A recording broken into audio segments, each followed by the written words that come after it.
രാത്രി 10:30 ട്രെയിനാണ് ടിക്കറ്റ് എടുത്തിരിക്കുന്നത്. സോ ഒരു 8 മണിക്ക് ഫ്ലാറ്റിൽ നിന്ന് ഇറങ്ങി ഓട്ടോ പിടിച്ച് നമ്മുടെ അടുത്ത് JLN മെട്രോ സ്റ്റേഷൻ, അപ്പോൾ JLNൽ ഇറങ്ങി.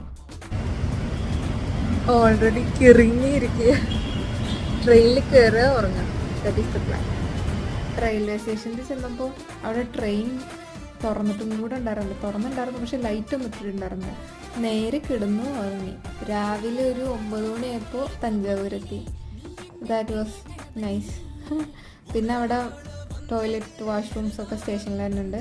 അത് കഴിഞ്ഞ് നമുക്കൊരു 1 കിലോമീറ്ററാണ് നടക്കണം. ഞാൻ പിന്നെ ഓട്ടോയൊന്നും എടുത്തില്ല, നടക്കാമെന്ന് വിചാരിച്ചു. അയ്യോ, നടന്നു പോണ വഴിയൊക്കെ I love Tamil Nadu, like lot of flowers and all. പിന്നെ നമ്മളൊരു കാഫേയിൽ കയറി, കാഫേ ആര്യാസ് ഭവനിൽ കയറി നല്ല ഫിൽറ്റർ കോഫി, ദോശയൊക്കെ കഴിച്ച് പിന്നെ റൂമിൽ പോയി കിടന്നുറങ്ങി. കുറേ ദിവസത്തെ വർക്ക് സ്ട്രെസ് ഒക്കെ ഉണ്ടായിരുന്നു. അത് കഴിഞ്ഞ്